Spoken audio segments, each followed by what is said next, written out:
ये चैप्टर 4 है एनसीईआरटी की बुक से। और अगर हम न्यूटन फिजिक्स की बात करें,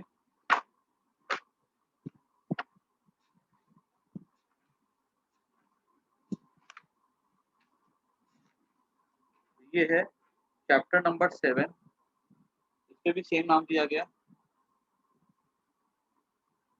मूविंग चार्ज एंड मैग्नेटिज्म। बस फर्क क्या है, इन लोगों ने क्या किया है, न्यूटन फिजिक्स में इस चैप्टर को 2 पार्ट में इन लोगों ने डिवाइड कर दिया, और एनसीईआरटी वाले ने इसी चैप्टर को एक पार्ट पे डिवाइड, एक ही पार्ट मतलब एक ही चैप्टर में रखा है। पहली बात तो हम इस चैप्टर में पढ़ेंगे क्या क्या, समझ लेते हैं पहले क्या क्या हमारा टॉपिक क्या क्या आने वाले हैं। तो इस चैप्टर में हम लोग पढ़ेंगे, एक मैग्नेटिज्म में हम पढ़ते हैं मैग्नेटिक फील्ड।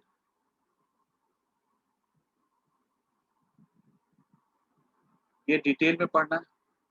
मैग्नेटिक फील्ड में हमको निकालने के 2 तरीके सीखने होंगे। एक हो हमारा होगा बायोट सावर्ट्स लॉ,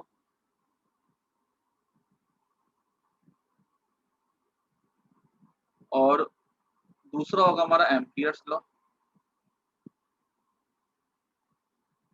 2 तरीके से मैग्नेटिक फील्ड निकालना सीखेंगे। फिर हम इसमें सीखेंगे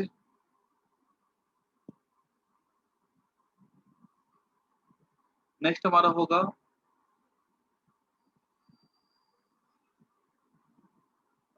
फोर्स, ठीक है, मैग्नेटिक फोर्स पढ़ेंगे यहाँ पे।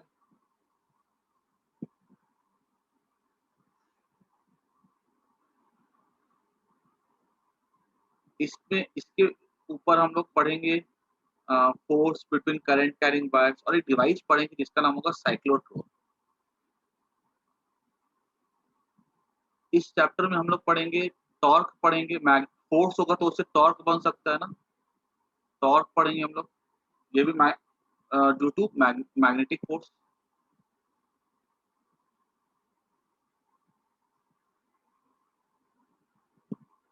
इस टॉर्क के ऊपर हम जो डिवाइस पढ़ेंगे वो होगा गैल्वेनोमीटर, और गैल्वेनोमीटर को हम लोग पढ़ेंगे कि वो कैसे कन्वर्ट होता है एमीटर में और वोल्टमीटर। मतलब ये पूरा का पूरा जो हमारा चैप्टर 4 है एनसीईआरटी से, उस पे ये पूरी की पूरी पढ़ाई हम लोग करने वाले हैं। और अगर हम बात करें न्यूटन फिजिक्स में, तो पूरी की पूरी पढ़ाई होगी चैप्टर 7 और चैप्टर 8, और एनसीईआरटी से चैप्टर 4। ठीक है,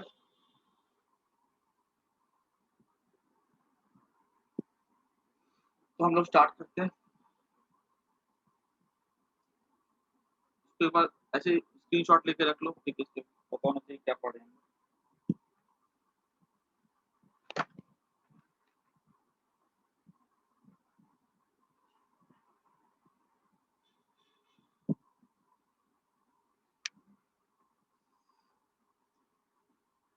देखो हम लोग ऐसे यहाँ पढ़ते हैं, पहले देखो मैग्नेटिक फोर्स तरीके से पता है हम लोग को, पहले स्टार्ट करेंगे हम लोग को फील्ड से स्टार्ट करना चाहिए, लेकिन फील्ड से क्या स्टार्ट करेंगे तो उतना जल्दी समझ में नहीं आता इंट्रोडक्शन में।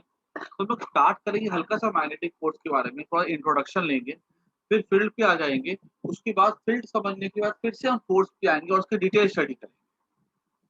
तो ऐसा देखा गया ना, जब एक्सपेरिमेंट किया गया, तो एक करंट कैरिंग वायर लिया गया, और उस करंट कैरिंग वायर के ऊपर या नीचे में ना एक रखा गया कॉम्पस निडल।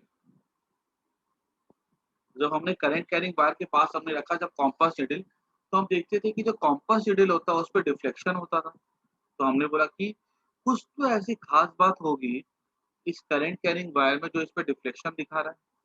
फिर हमने इस कॉम्पस निडल को हम ले जाते एक बार मैग्नेट के पास, बार मैग्नेट के पास रखा तो भी डिफ्लेक्शन दिखाता है। तो हमें एक बात समझ में आई कि करंट कैरिंग वायर का और जो बार मैग्नेट है उन दोनों का जो प्रॉपर्टी है कुछ कुछ सिमिलर होगी, दोनों कुछ ऐसी चीज पैदा करते हैं जिसकी वजह से ये कॉम्पास निडल घूमती है। तो हमने बोला कि अच्छा, तो हमने ऐसी बात वहां से सीखी कि current carrying wire behaves like a magnet.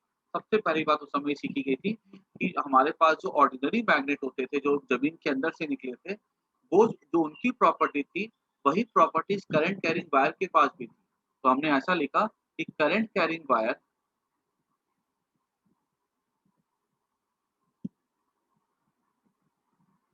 Behaves like a magnet.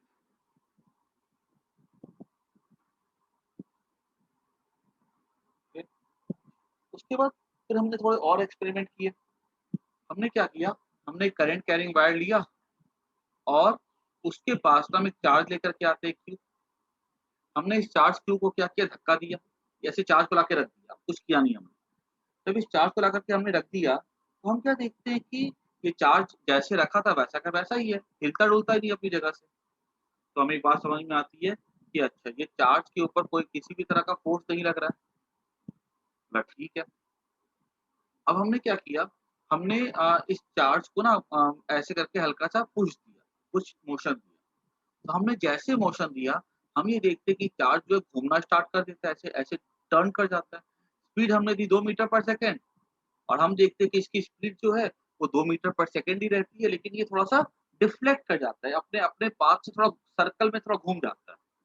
तो हमको एक बात समझ में आई, हमने सोचा कि यार चार्ज को हमने रखा था ला करके खाली, तो इसके कोई मोशन नहीं था।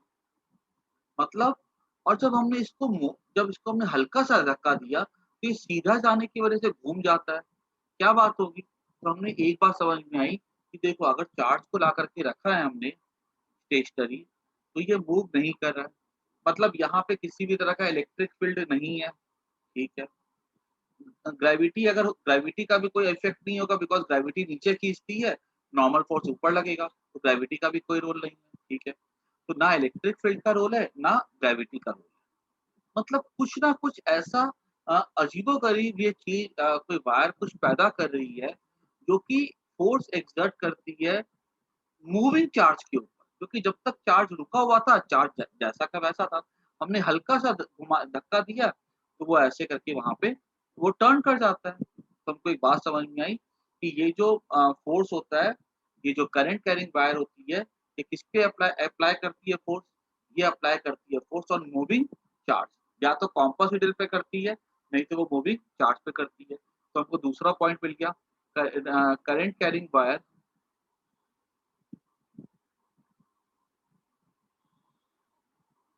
exerts force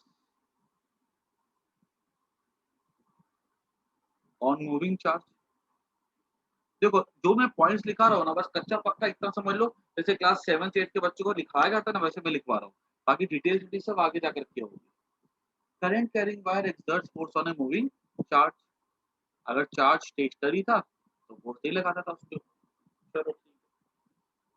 अब ये भी देखा गया कि ये जो फोर्स लगता था, जो करंट कैरिंग वायर की वजह से बनता था, तो जो चार्ज पार्टिकल की जो स्पीड थी 2 मीटर पर सेकंड, वो 2 मीटर पर सेकंड ही रहती है, वो चेंज नहीं करती है ना? 2 मीटर पर सेकंड की स्पीड 2 मीटर पर सेकंड रहती है, वो चेंज नहीं करती है। मतलब स्पीड चेंज नहीं कर रही है, लेकिन हमने देखा था कि हमने इसको सीधा धक्का दिया था और ये कर्व पाथ में चली जाती है, टर्न कर जाती है। तो एक बात समझ में आई हमको कि that this force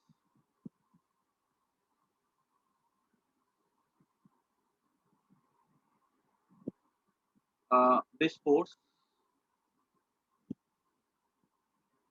does not change speed of the particle, it only changes direction of motion.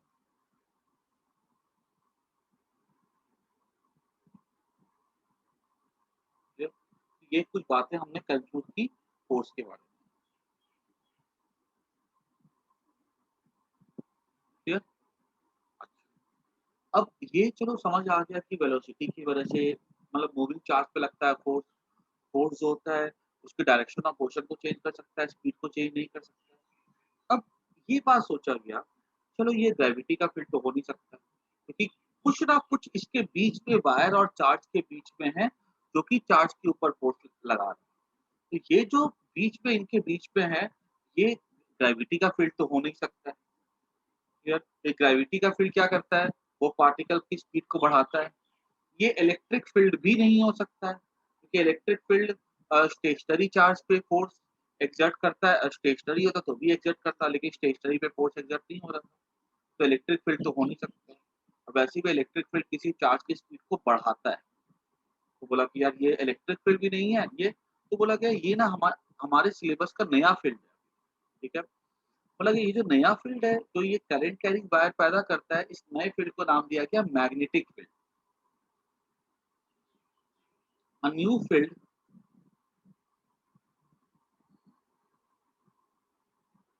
was discovered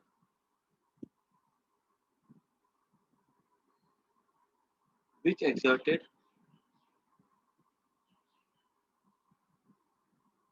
force on moving charge.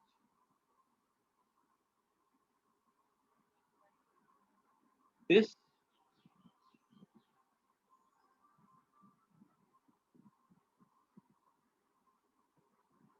field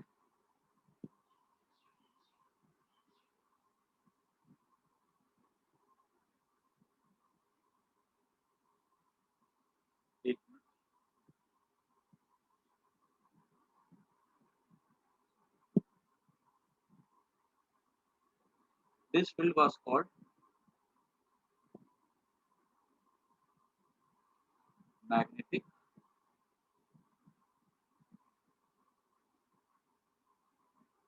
ठीक है। एंड कौन प्रोड्यूस करता है मैग्नेटिक फील्ड? तो आंसर है current carrying wire produces magnetic field. It was produced by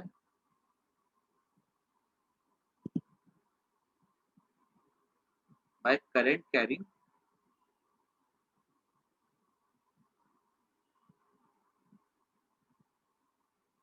wire. Current carrying wire मतलब क्या होता है? मूविंग चार्ज होता है कि करंट कैरिंग वायर क्या होती है? मूविंग चार्ज होती है ना, और मूविंग चार्ज, सर आगे वाली स्लाइड करो ना। ठीक है। तो ये सारे पॉइंट्स को नोट कर लो एक बार। अगर पूछो, देखो मैग्नेटिक फोर्स को मेरे को स्टार्टिंग करना वहां से जरूरी था, तो हम मैग्नेटिक फील्ड पे नहीं समझ सकते थे। मतलब हमको समझ में आता है कि एक एक नया तरह का फोर्स होता है मैग्नेटिक फोर्स। ये फोर्स अप्लाई होता है केवल कॉम्पस पे या मूविंग चार्ज के ऊपर। हमारे लिए ज़्यादा इम्पोर्टेंट मूविंग चार्ज है। स्टेशनरी चार्ज पे फोर्स एक्सर्ट नहीं होता था। तो ये जो नया तरह का जो फोर्स था, वो उसको बोला गया मैग्नेटिक फोर्स। ये मैग्नेटिक फोर्स किससे प्रोड्यूस होता था? तो देखा गया it was produced by current carrying wire. अब करंट कैरिंग वायर में और चार्ज के बीच में कोई भी कनेक्शन नहीं था, तो नॉन कॉन्टैक्ट फोर्स था। तो नॉन कॉन्टैक्ट फोर्स को हमेशा एक्सप्लेन किया गया है एक नए फील्ड से, एक फील्ड से एक्सप्लेन करते हैं। यहाँ पे वो फील्ड को क्या नाम दिया गया था? Magnetic field. ये बिल्कुल नया तरह का फील्ड था। ये इलेक्ट्रिक फील्ड या क्या कहते हैं इसकी तरह नहीं था, ग्रेविटी का फील्ड।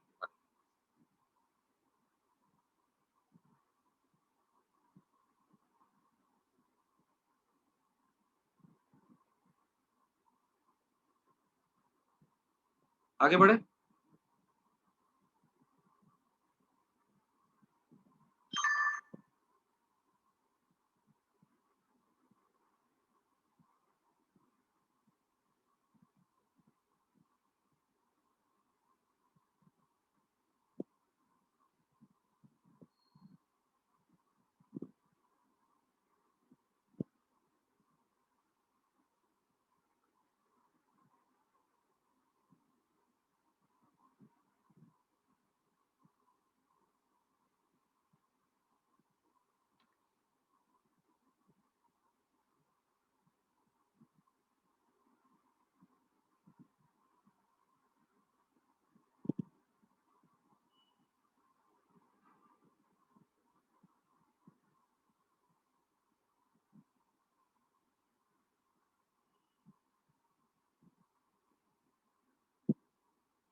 ओके लिखा हुआ।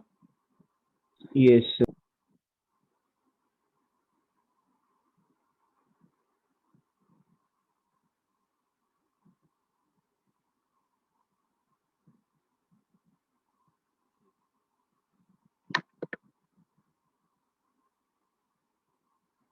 अब क्या होता है कि हमें एक बात समझ में आ गई कि मैग्नेटिक फोर्स के बारे में कुछ कुछ बातें हमको समझ में आ गई कि मैग्नेटिक फोर्स मैग्नेटिक फील्ड के बारे में कि वो करंट कैरिंग मूविंग चार्ज से बनता है, और दूसरी बात वो मैग्नेटिक फोर्स बनाता है। मैग्नेटिक फोर्स के बारे में हमको 1-2 बातें समझ में आई कि वो फोर्स एक्सर्ट करता है मूविंग चार्ज के ऊपर, स्टेशनरी चार्ज पे फोर्स एक्सर्ट वो नहीं करता। अब हमको स्टडी करना था, डिटेल में स्टडी करते हैं मैग्नेटिक फील्ड के बारे में, ठीक है? फिर हम आएँगे मैग्नेटिक फोर्स के बारे में फिर से आएँगे। तो मैग्नेटिक फोर्स होता है bio-Savart's law.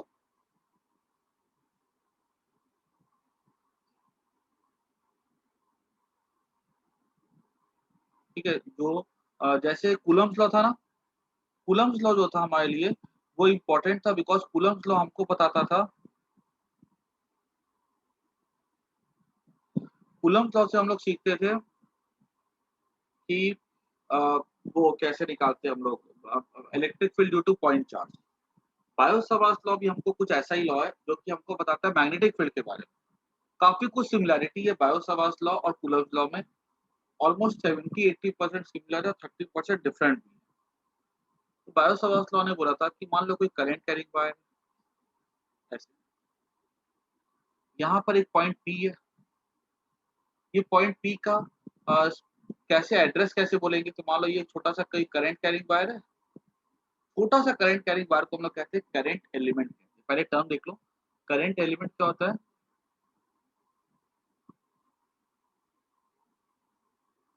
Small wire carrying current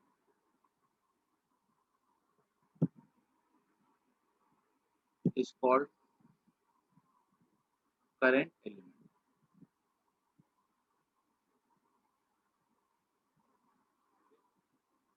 यहाँ पे करंट एलिमेंट का की वैल्यू क्या होती है? IDL, current into small z, ये होता है current element.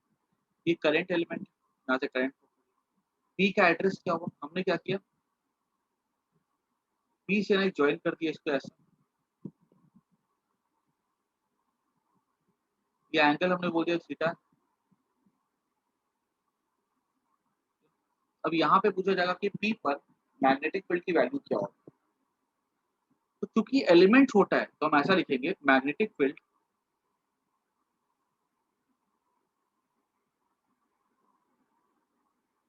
Eight P equals to हो जाएगा dB। देखो मैग्नेटिक फील्ड बहुत छोटा होगा क्योंकि एलिमेंट छोटा है, equals to mu naught by, देखो ये चीज कैसे ध्यान रखनी है कि आपको इलेक्ट्रिक फील्ड क्या था, 1/4 pi epsilon naught q by r square. यहाँ मैग्नेटिक फील्ड हो जाएगा, इलेक्ट्रिक फील्ड d था, यहाँ पे चार्ज q रखा गया, तो यहाँ पे रखेंगे म्यू नॉट बाय 4 पाई। तो यहाँ पे कांस्टेंट था 1/4 पाई एप्सिलॉन नॉट, यहाँ पे कांस्टेंट हो जाता है म्यू नॉट बाय 4 पाई। यहाँ पे है q, यहाँ पे हम लिख सकते हैं q के बदले आएगा आईडी।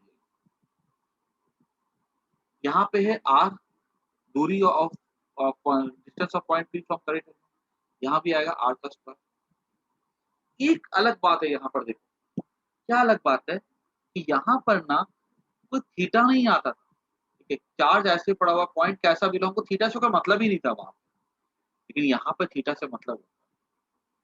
यहाँ पे देखा गया है कि अगर ये पॉइंट P वायर के ऊपर हो जाएगा तो मैग्नेटिक फील्ड नहीं होगा, और ये P अगर 90 डिग्री पर होगा तो मैग्नेटिक फील्ड काफी स्ट्रॉन्ग था। बात समझ में आई कि अच्छा ये थीटा के साइन थीटा पे डिपेंड करता है, ये किस पे डिपेंड करता है? Sine theta. और ये बोला गया कि एक्सप्रेशन किसका? मैग्नेटिक फील्ड का।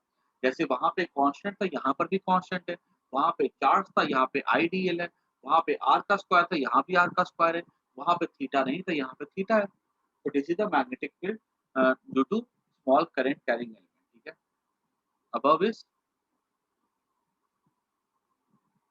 इसी को हम लोग क्या बोलते हैं? Bio-Savart's law.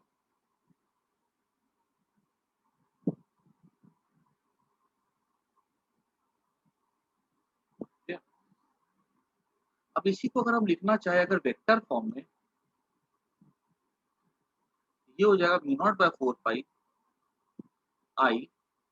अब डीएल क्या है? डीएल यहाँ पे लेंथ है, length is a vector quantity, here length is a vector quantity और लेंथ का डायरेक्शन क्या लेंगे फिर हम लोग, जो करंट का डायरेक्शन है वही लेंथ का डायरेक्शन ले लेते हैं। करंट ऊपर जा रही है तो लेंथ भी डीएल का डायरेक्शन ऊपर होगा। तो आई डीएल ऊपर नीचे मैंने क्या किया, आर से मल्टीप्लाई कर दिया, आर से मल्टीप्लाई कर दिया ऊपर, तो नीचे क्या हो जाएगा, आर का क्यूब हो जाएगा।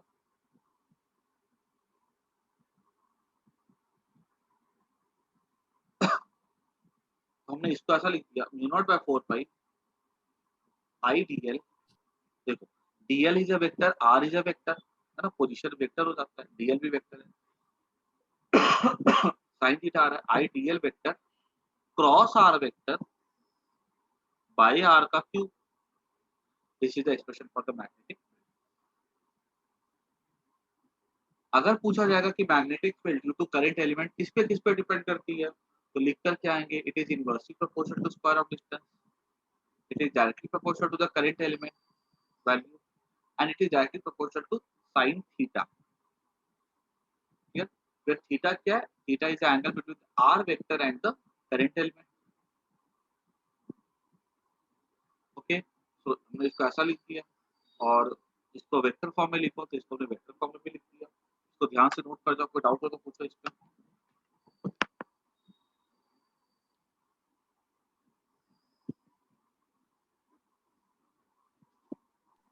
सर वो 4 पाई के ऊपर क्या है?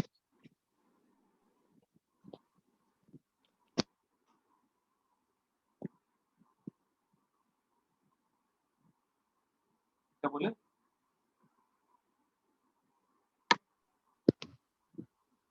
4 पाई के ऊपर फॉर्मूला में ये इसको कहते हैं परमिएबिलिटी, कहते हैं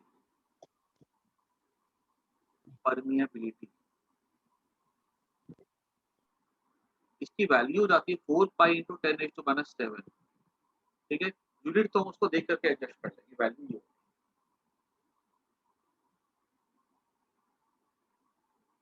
कैसे था, परमिटिविटी 8.85 इंटू 10⁻11 था ना, वैसे परमिबिलिटी रहता है 4 पाई इंटू 10⁻7 होगा।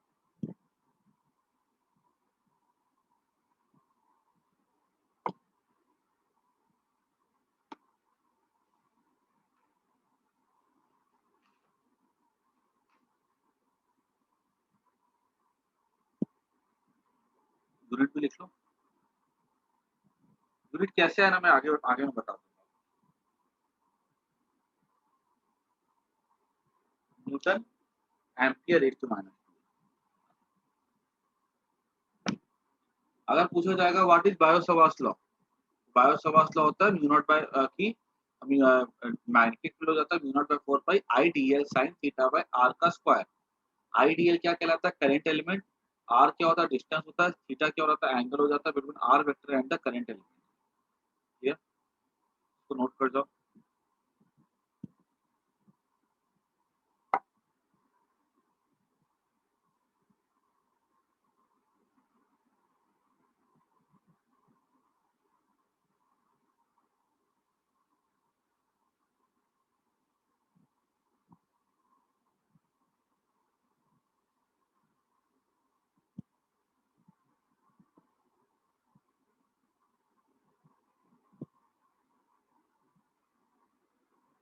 अगर लिखा जाएगा write down Biot Savart's law in vector form, तो इसको इस फॉर्म में लिख कर क्या जाएंगे, ये वेक्टर फॉर्म होगी।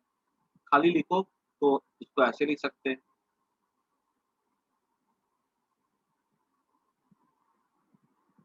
यहाँ तक किसी को कोई डाउट नहीं, आगे बढ़े।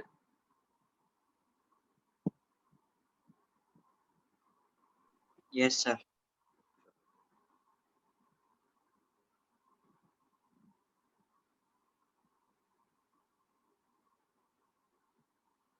अब देखो बायो-सावर्ट्स लॉ से हमें क्या मिलता है, हमें मिलता है मैग्नेटिक फील्ड का वैल्यू मिलता है।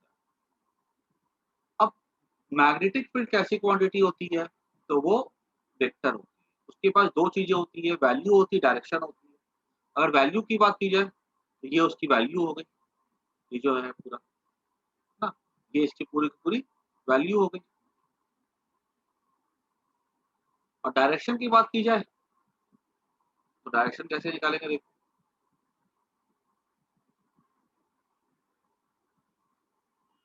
Direction of D vector. कोई भी वेक्टर के पास हमेशा दो चीजें होती है, वैल्यू और डायरेक्शन।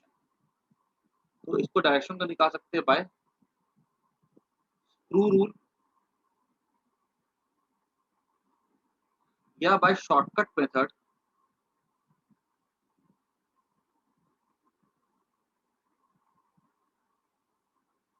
Right hand palm.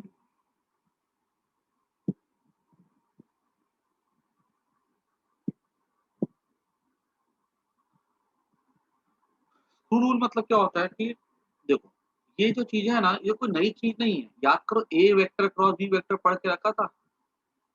ए से लेके बी तक की स्क्रू को घुमाओ, जिधर स्क्रू घूमेगा वो डायरेक्शन हो जाता है। तो डीएल से आर की तरफ घुमाओ। तो एक काम करो, जो मैंने डीएल और आर दिखाया ना, अपने पेन को पकड़ो, स्क्रीन के सामने लेकर के जाओ और डीएल से लेकर के पेन को घुमाओ आर की तरफ। देखो अंदर की तरफ घूम रहा है कि बाहर की तरफ घूम रहा है, सब बोलो एक बार। अपने पेन को डीएल से लेके आर की तरफ घुमाओ, अंदर की तरफ घूम रहा है कि बाहर की तरफ घूम रहा है? बाहर की तरफ। हाँ, बाहर की तरफ। कैसे? डीएल से लेकर के हम घुमाएंगे आर की तरफ ना, अंदर होगा। देखो वो हाँ सर, अंदर आ रहा है। अंदर जा रहा, स्क्रीन के अंदर जाएगा ना, हाँ सर। है ना, अंदर की तरफ जाएगा ये, हाँ सर। ठीक है ना। तो बाय तो rotate screw from dl vector to r vector, comma linear motion of screw will give direction of D vector। D में क्यों लिखा हुआ होगा? क्योंकि एलिमेंट छोटा है तो मैग्नेटिक फील्ड भी छोटी होगी, इसलिए छोटी सी के लिए डी दिखाते हैं। और एक हमारा होता है short cut method right hand palm. इसका मतलब क्या होता है, ये ज्यादा यूज होता है, ठीक है, ये वाला मेथड ज्यादा यूज होता है। इसमें क्या करो, अपने राइट हैंड को पकड़ो, ठीक है, और राइट हैंड को ना तीन पार्ट में, देखो तीन पार्ट में डिवाइड कर दो। डिवाइड मतलब कि हाथ को तोड़ देना। एक हमारा देखो, ऐसे अपने पाम को स्ट्रेच करो तो हम होगा, ऐसा स्ट्रेच करो,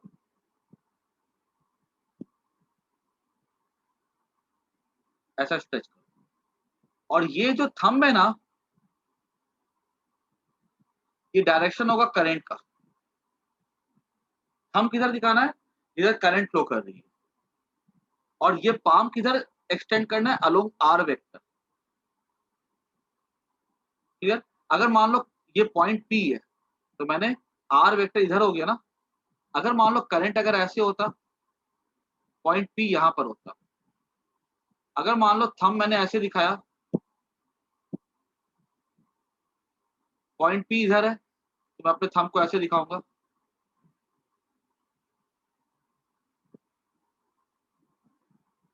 ठीक है, ऐसे।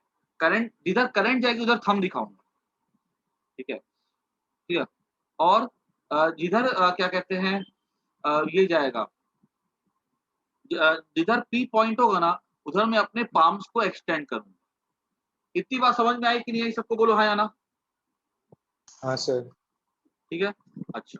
अब क्या करो, ऐसा कर लो और फिंगर्स को कर्ल करो। फिंगर्स देखो, फिंगर्स अंदर की तरफ कर्ल करेंगे। फिंगर्स हमारे बाहर की तरफ नहीं कर्ल हो सकती हैं। फिंगर्स यहाँ पे अंदर की तरफ कर्ल होंगी। और ऐसा करके देखोगे तो फिंगर्स बाहर की तरफ कर्ल होंगी। मतलब यहाँ पे अगर मैंने पी को देखा, करंट कैरिंग वायर है, तो यहाँ पे मैग्नेटिक फील्ड अंदर की तरफ, बी इज इनटू स्क्रीन।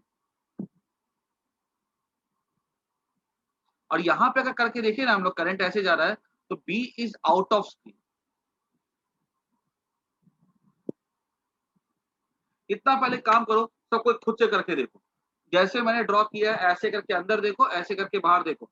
समझ में आ रहा है तो बोलो हाँ, नहीं आ रहा तो फिर मैं फिर से बताऊं। सबको पहले खुद से प्रैक्टिकली करो इस चीज को। हाँ सर आ रहा है। हर एक बच्चे को आ रहा है? Yes, sir.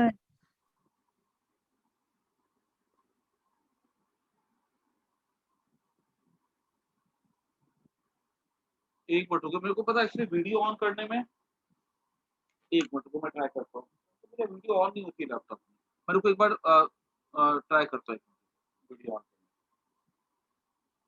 हो जाए तो। ये क्या है, थोड़ा सा मैग्नेटिज्म चैप्टर जो है ना, तो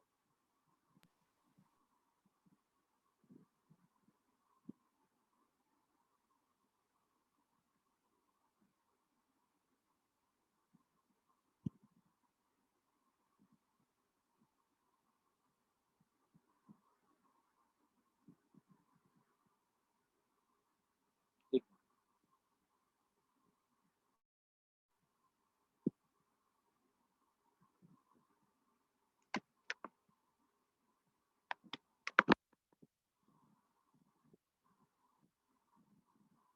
अरे ये ऐसे देखो, करंट ऊपर थी ना, देखो ये करंट मैंने जो दिखाया, फर्स्ट डायग्राम बनाया जो मैंने, उसपे करंट ऊपर जा रही है, देख सकते हो ऐसे करंट ऊपर जा रही है। ऐसा रखा, ऐसे इस तरह से अंदर की तरफ।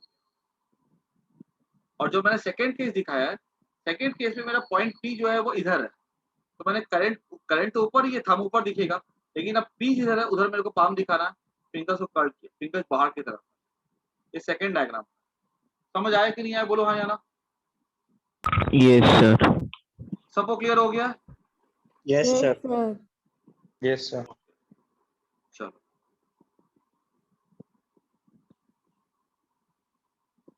अभी यहाँ पर ये मैग्नेट, ये मुझे देगा मैग्नेटिक फील्ड देगा, ये डायरेक्शन और ये, ठीक है। तो इससे हम लोग क्या कर सकते हैं, किसी की फिंगर उल्टी तो नहीं ना घूमती है, ऐसे करके ऐसे घूमती किसी की फिंगर, क्योंकि सबका ऐसे ही होगा, ठीक है वो। अब देखो नेक्स्ट पॉइंट हम अगर देखें, इस पे से थोड़ी प्रैक्टिस कर लेते हैं हम लोग।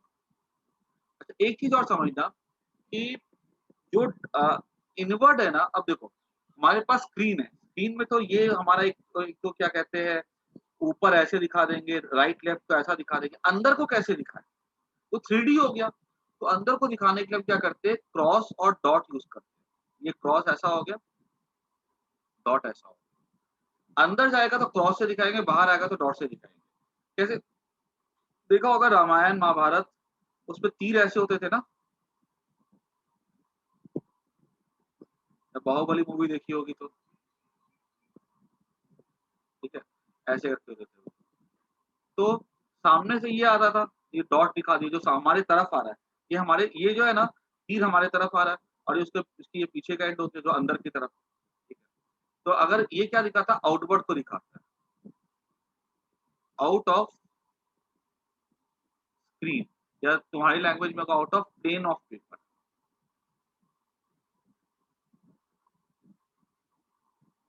और ये हो जाता है इनटू प्लेन ऑफ पेपर।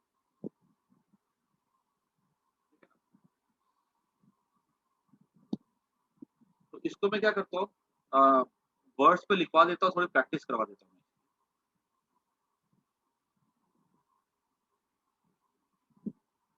क्या देखो, राइट हैंड पाम तो नोट कर जाना। हालांकि लिखने एग्जाम में नहीं आता है, लेकिन फिर भी मैं लिखवा देता हूँ। इसका मेन एप्लीकेशन ही आते हैं, extend the palm of right hand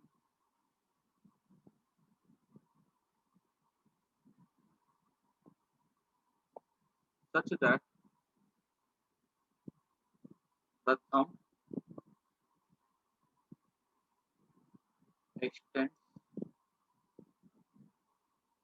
in direction of current,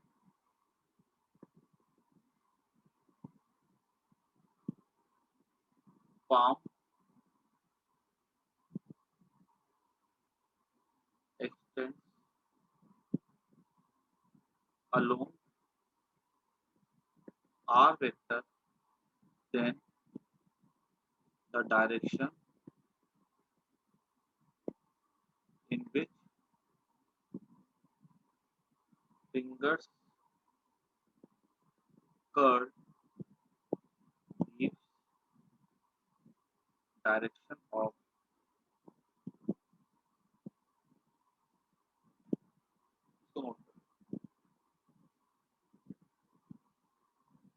चीजों के अपने वर्ड से बना करके लिख सकते हो, ठीक है ना।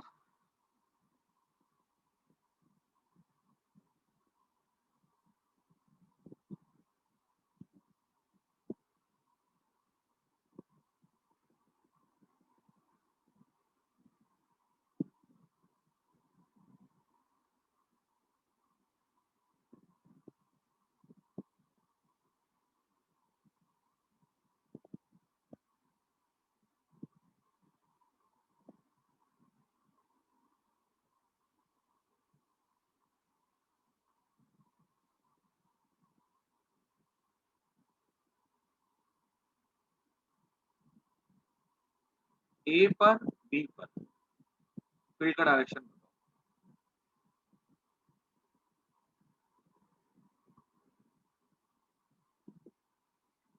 ए पर बी पर फील्ड का डायरेक्शन बताओ, फटाफट बताओ सबको। देखो जितने भी रूल्स होते हैं ना, Fleming left hand rule, Fleming right hand rule, ठीक है, ये सब पता है, ये सब शॉर्ट मतलब ये सब शॉर्टकट होते हैं। बेसिक जो बोला जाए ना, जो रूल निकला है इसमें, वो जो हमने 11th में पढ़ा था ना, वेक्टर ए क्रॉस बी, वहीं से बेसिक निकाला गया था। और उसी को सिंपल करने के लिए हम लोग अपने हाथ को यूज करते हैं और कुछ नहीं।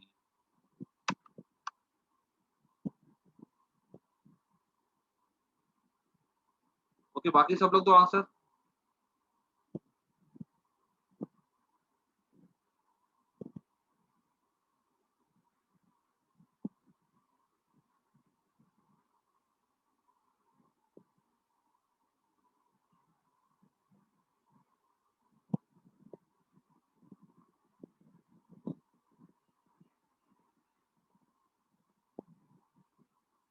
ओके ठीक है, देख लो, ये ऐसे करेंगे तो ये आउटसाइड आएगा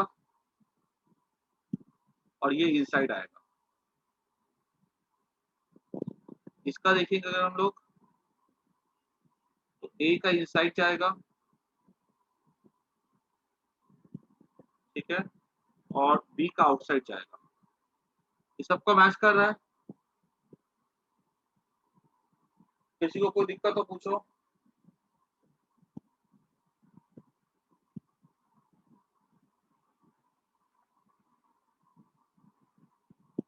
आगे बढ़े। और यहां से ना एक बात और कंक्लूड की जा सकती है, दैट डीबी वेक्टर या magnetic field is perpendicular to r vector. देख सकते हैं जो फिंगर्स होती है ना, वो हमेशा हमारे पाम के परपेंडिकुलर होगी ना। DB vector is perpendicular to r vector.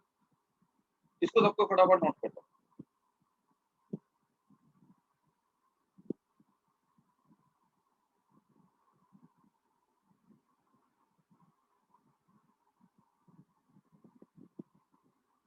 तो हमने पूरा का पूरा डिटेल में देख लिया कि बायो-सावर्ट्स लॉ किसके लिए होता है, तो वो करंट एलिमेंट के लिए होता है, उसमें थीटा भी रोल प्ले करता है और उसका डायरेक्शन भी होता है, हमने सब डिटेल में देख लिया।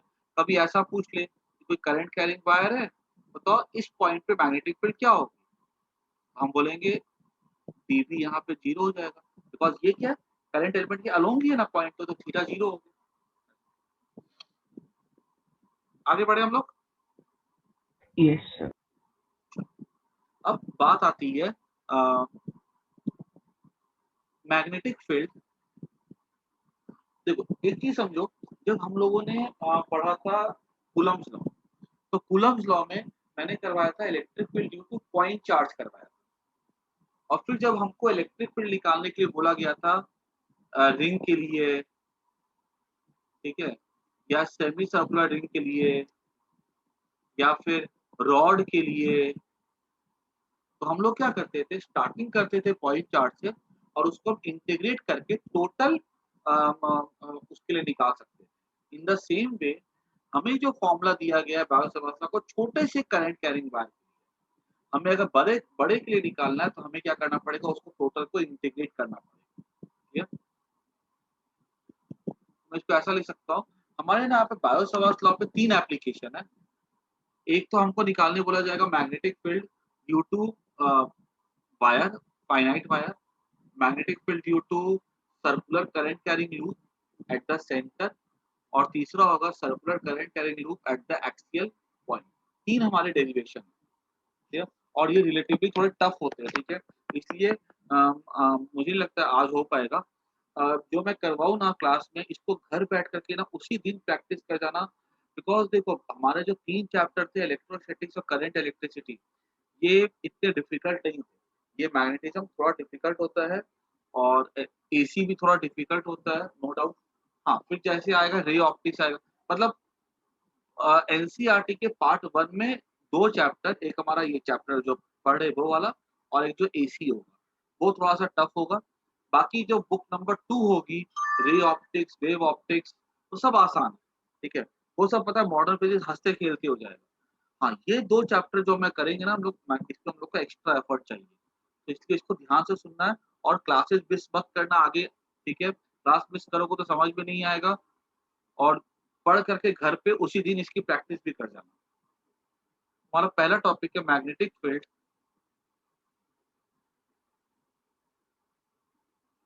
Due to current carrying wire.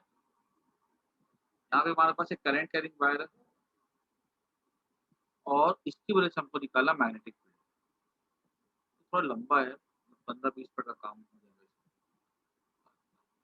अब यहाँ पे मान लो यहाँ पे करंट अगर कैरी हो रहा है,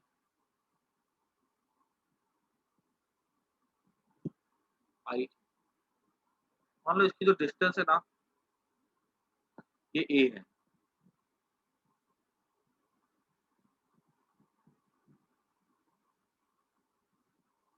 तो वायर का लेंथ नहीं दिया गया, लेकिन ये बोला गया है कि जो वायर है वो जो एंगल बनाती है,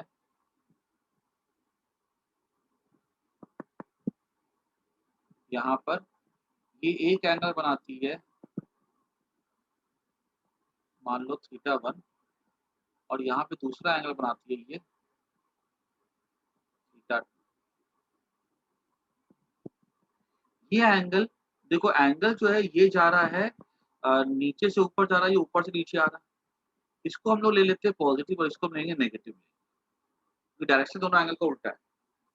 करंट कितनी है, देखो यहाँ पर हमें वायर की लेंथ नहीं दी गई है, लेकिन ये बोला गया कि पॉइंट पी पर जहाँ पे फील्ड निकालना है, वहां पे ये जो वायर है ये एंगल सबटेंड करती है थीटा 1 प्लस थीटा 2। यहाँ थीटा 1 क्या है, इस परपेंडिकुलर के साथ एंगल, थीटा 2 क्या है, यहाँ पे ये एंगल।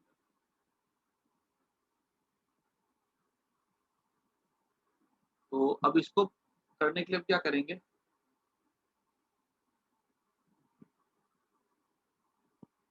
सबसे पहले चूज करते हैं करंट एलिमेंट। ये करंट एलिमेंट क्या हो जाएगा, आईडीएल हो जाएगा। और ये देखते हैं कि यहाँ पर ये करंट एलिमेंट की वजह से यहाँ पर ये कितना एंगल यहाँ पे सबटेंड करता है, मान लो ये एंगल है यहाँ पे 5, ये एंगल यहाँ पे कितना सबटेंड करता है, 5 करंट एलिमेंट। तो ये एंगल कितना हो जाएगा, ये एंगल मान लो एक बार ये है थीटा। थीटा और 5 का रिलेशन पता है, theta plus 5 equals to 180 degree. And ये एंगल कितना हो जाएगा, ये करंट एलिमेंट हो गया ना, करंट का डायरेक्शन हो गया,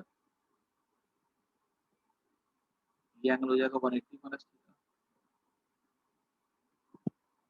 इस फिगर को जरा नोट कर लो।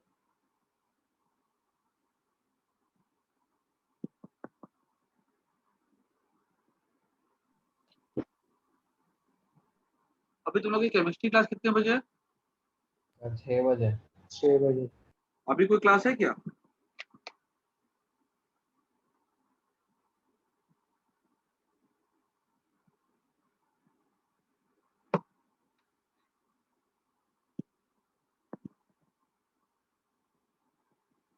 अच्छा ठीक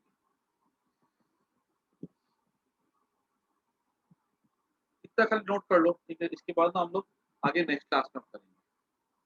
इसमें क्या मैं करवाने बैठूंगा ना तो मुझे कम से कम 40 से 45 मिनट लग जाएगा। इसके न्यूमेरिकल भी प्रैक्टिस करवाने होंगे, 40 पौना घंटा आराम से लग जाएगा। छोड़ दो, खाली फिगर नोट कर लो, नेक्स्ट क्लास में कंटिन्यू कर लो।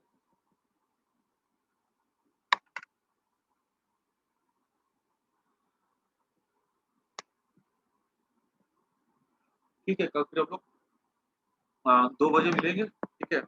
और जितना मैं इसी हफ्ते मान लीजिए पूरा खत्म करवा दूंगा।